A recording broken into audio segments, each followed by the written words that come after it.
Hi everyone, remember me? Monica? I have very gray hair now, but it's a challenge I have with myself. I'm not dyeing it till I lose 20 pounds, and I've lost 11, so woohoo for me. This is videotaped in real time, and I say that to say that I wanted to explain why I've been missing in action more than usual. I did not realize the impact that grief would have taken on me, and it almost shut me down in every area of my life. I lost my brother, lost my nephew, then I lost my best friend Lori, and then Deanne's father-in-law. It was just like boom, boom, boom, boom, boom, boom, boom. And with every one of those deaths and memorials and funerals, Richard and I both were the ones who had to handle all of the ceremonial things, like making the programs or writing the eulogies or reading the eulogies. And so we kind of put ourselves on the back burner as far as grieving. And I forgot to mention my brother-in-law passed away too. So that is a lot in a year. It hasn't even been a year. It'll be a year in August. So if you hear that noise, it's we have an air conditioner in our bedroom. Glory, hallelujah. If you don't have one, I recommend you get one if you're getting hot temperatures. And for some reason, Alberta, Canada has been getting such hot temperatures lately. So I am so glad we got one, because it's not even summer yet. So anyway, to add to all of that, my mom, when she passed away, all of her boxes and stuff were placed in our crawl space. And I swear on my mother, there had to be at least 75 boxes being held, in our crawl space.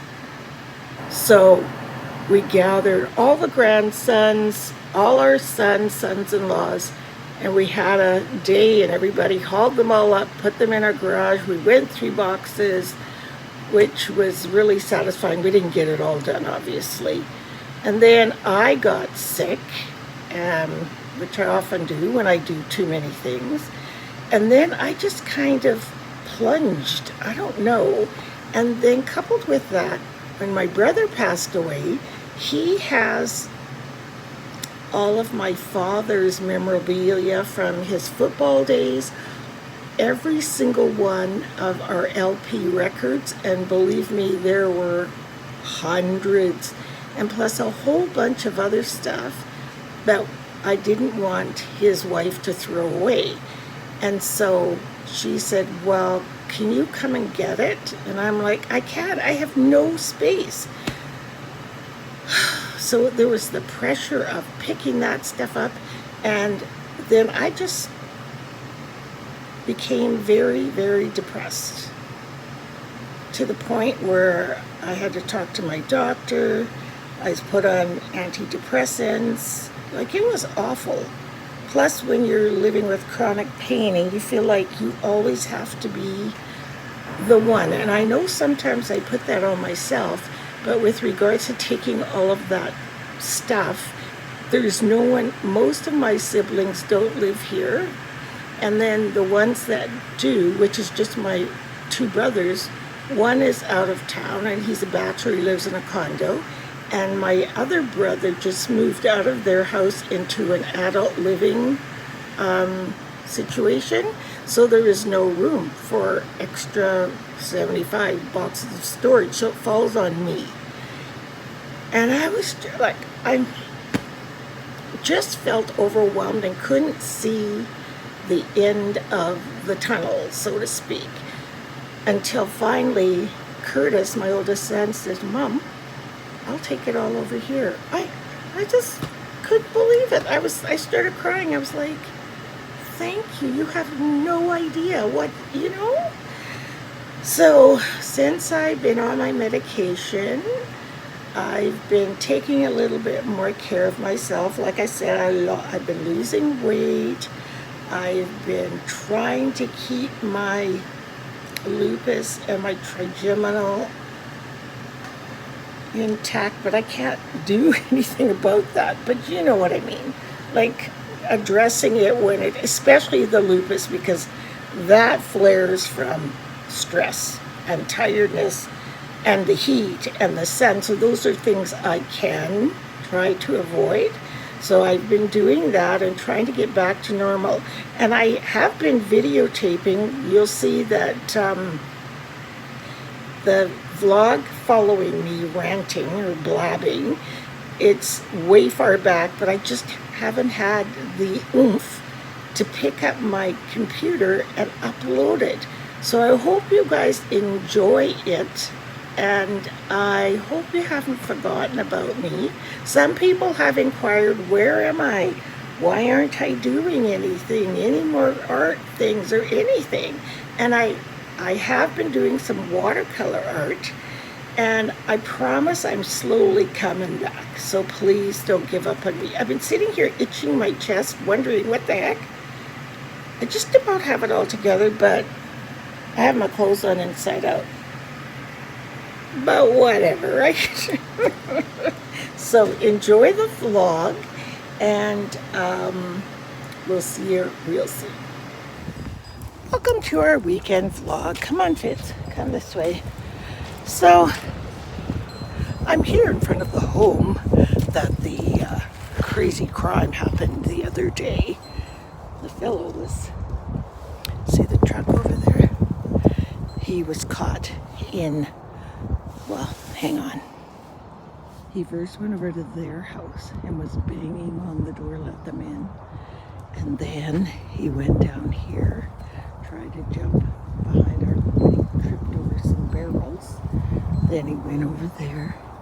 The helicopter came beaming from the sky, and they caught him in that guy's yard. Our neighbors. Richard and I went for a drive today, and we ended up at some elk farm. I said, there's no elk farm here. And sure enough, they sell elk smokies and elk. Where are they? Oh, there they are. Look. Over there. Oh, can you guys see them way over there? They're all looking at us. They're saying, uh-oh. We're gonna get killed. So we're going in the store. Hello. So we just left Smokin' Elk Farm. Bill is the owner, just off Highway 2 north, between St. Albert and Mortonville, right?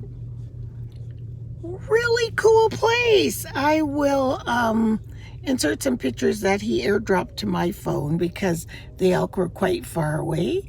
So we bought some burgers, and we're going to take to Curtis having everyone over for dinner next Sunday. So we're going to take the elk burgers over and give everybody a taste. Funny story, when Deanne and Brody's little boys were toddlers, like they were 2 and 3 years old, Brody has a friend, still his friend, that his father had a buffalo farm. So they would always have buffalo meat, buffalo roast, buffalo ground beef. They would give us buffalo ground beef from his friend's dad's farm. So when the kids came to our house, and if I was making spaghetti or chili or anything with ground beef, I had to say it was buffalo meat or they wouldn't eat it. They sound like little pioneer children. So I'm like, Nana's making spaghetti with buffalo meat. Good, Nana. But if I said hamburger, they wouldn't eat it. I thought that wasn't that so funny? They sounded so pioneer, like all we eat is buffalo meat, you know? But it is, elk and buffalo are such pure meats. There's no fat. It's pure, lean, red meat. So it's good for you because there's literally no fat in the meat. So anyway, we're going to take some elk burgers over next week. And yeah, that'll be fun. But that was a fun, I just said to Richard, let's go on a road trip. And like, where are we gonna go? North? Where did I say first? East, right? But we ended up going north. So we headed north, headed to Morinville. Not much happening there. And then on our way back, we saw the elk farm. So that was super fun. You guys should just get out and do a road trip. Just random road trips. We do these all the time. We don't do them often enough lately, but we used to do them all the time. And not one of them was disappointing. Not one. They're always... We should do artwork. Yes, we would sit out. We would go to a lake. If we went to a lake or somewhere where there was a view, we would grab our art stuff and just sit there and sketch and do whatever. And then COVID happened. And then we didn't really do anything. You know, nobody went anywhere. But I was like itching for a road trip today. Didn't think we'd see anything exciting going that way, you know? But lo and behold, an elk farm. And he says he sells all the elk out of his place. It doesn't go to any other store. They dispatch it somewhere else. And then they sell their elk and they raise the elk and their domestic elk. And He sends some of the elk, actual elk, to the States. To that member? yeah, he's sold some of his live elk to somewhere in the States. I forget where he said. But he sold like the live elk so they can domesticate them. So yeah, must be quite the business. He had a lovely home, didn't he?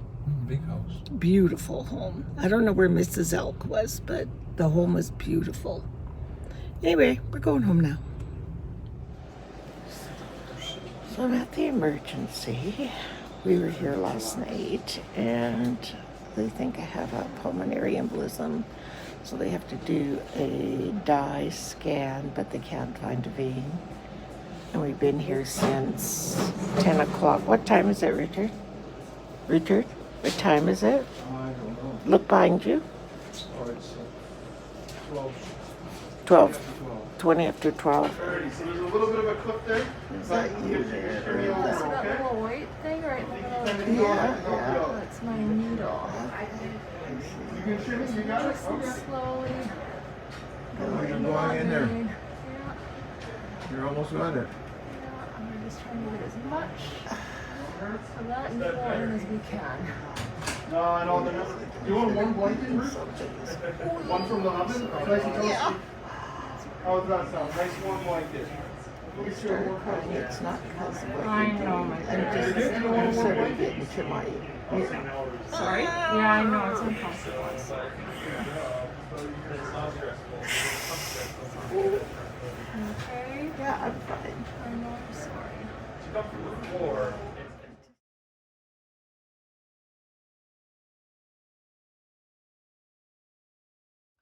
So I'm just making some tea and I'm just waiting for it to steep. Doesn't look good. It's got cornflowers and all these other things. I love these clear tempered glasses for tea. I got this from Indigo Bookstore in a clearance bin because it was a Mother's Day cup. Totally best mom ever. I didn't care, so I brought it home. I love it because it's got double, like there. Look, you can see that there's probably a tube in there and then a glass around it, so it doesn't feel. It's less hot than a regular cup if you were to touch it. And then I'm eating these cookies that I took. Deanna and I took on our trip to Kananaskis. They're made with sourdough. And there's oatmeal and coconut. And I have to say, these are the best cookies I have ever eaten. This is my second one today. And so what? I don't care. I'm treating myself. I've had a rough 48 hours. So I'll quickly tell you in a teeny tiny nutshell. I think I told you guys I've been walking, but then when I take deep breaths in, it hurts so much. So we went for another really short walk on Thursday afternoon, And it wasn't even a half a block. And every time I felt, first of all, I felt like I ran a marathon. I was like that, half a block. And I got these pains, and it was a familiar feeling. I've had this pain before. So I hate going to the emergency. Oh my God. But you have to be smart too. You can't be stupid and leave chest pain and shortness. That's just being stupid. So I thought, what the hell? I'll go. I'll bring my book. I'll bring something to do. We got all set up, got my phone chargers. We know the routine. We're professional patients. I am. So I get there, tell them my spiel. They take me in like that. I go, the one time I'm all ready with stuff to do. So, my age, chest pain, shortness of breath, in you go. So that was really good. So they did everything, the usual heart tracings, everything, all this blood work. The blood work came back, I think it's called a D-dimer test, if I'm not mistaken. And it showed that the clotting factor, something was extremely high, which means for sure there's a blood clot somewhere in this body.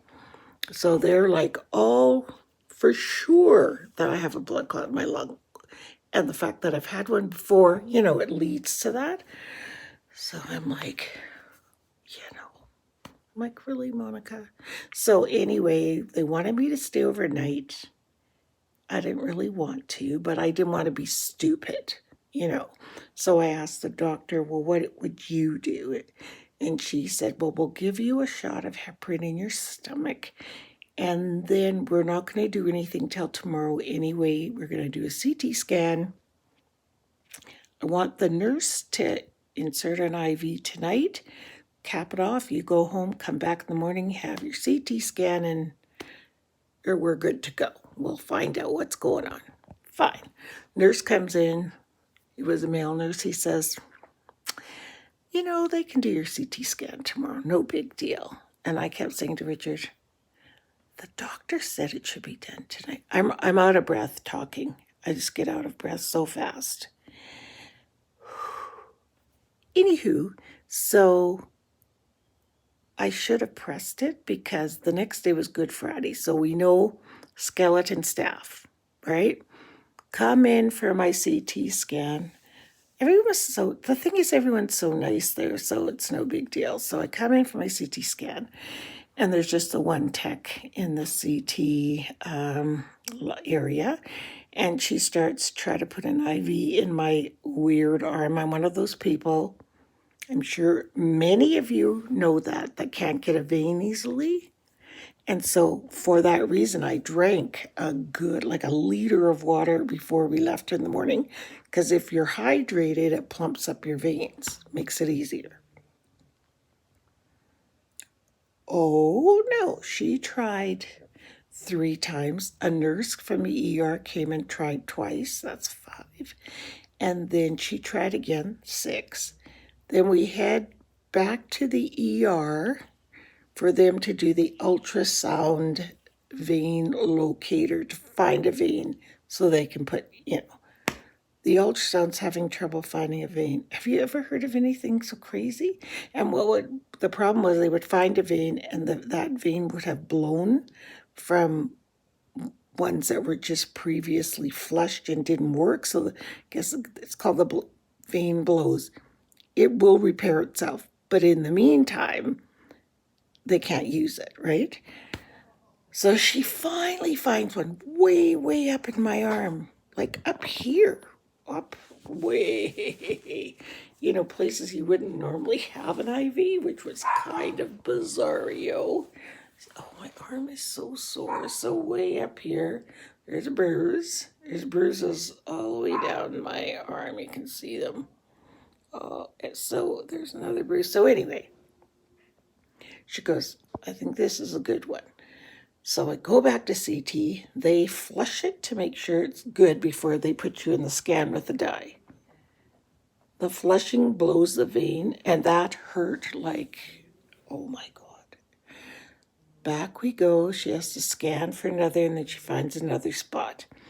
And she says, we have to treat this like a newborn baby. So I'm holding my arm like this with the, with the IV in it. We go to the CT. The nurse comes back with me to the CT place so the lady won't blow the vein. And she's saying, you cannot push that flush through that fast. It's just got to be so. The nurse is there like mother of the newborn, And she goes, please don't flush it, So it worked perfectly. It actually worked perfectly for the scan. But, that was a lot of poking. And when you don't feel well, that was a lot. So that was all yesterday. So then they were going to have to maybe send me to another hospital for a nuclear scan. I've had that done before for a blood clot. But I'm so glad they figured. I'm really glad that they kept poking until they got a vein. But anyway, so it kind of wears you out. I said this was going to be a short story, but it's not. It's turning out to be very long. I don't have a blood clot. They don't know where the clots are in me. It's kind of scary. But I have, what's it called? It's pleurisy.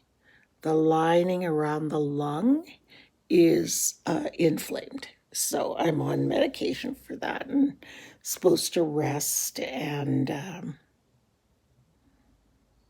never a freaking dull moment. First my eyeball, now my lung.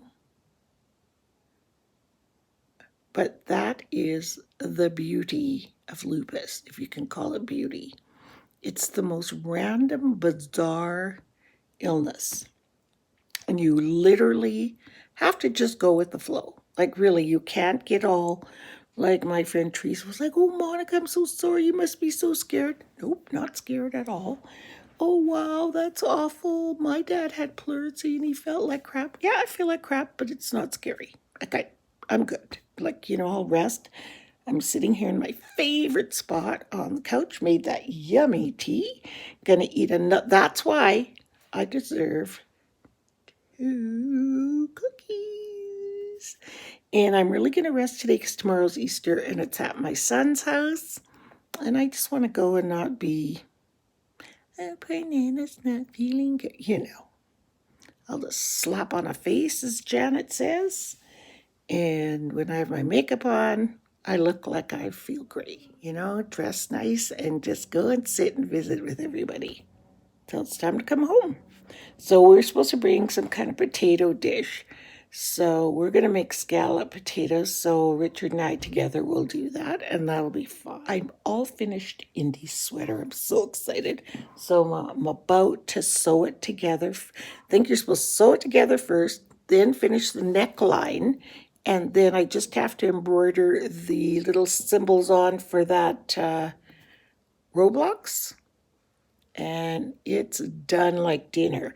I steamed it all together because it was curl. When you knit sometimes and it curls in.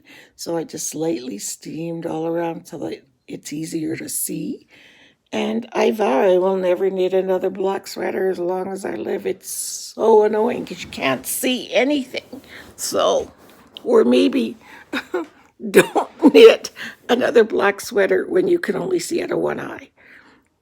This white stuff is sunscreen because I'm sitting in the sun of our front window and it's so beautiful. So, yeah. Okay. Delicious. I just tasted it. What's this? Can I eat this? Stuffing. Curtis. Stuffing. We're gonna turn a can have stuffing, right?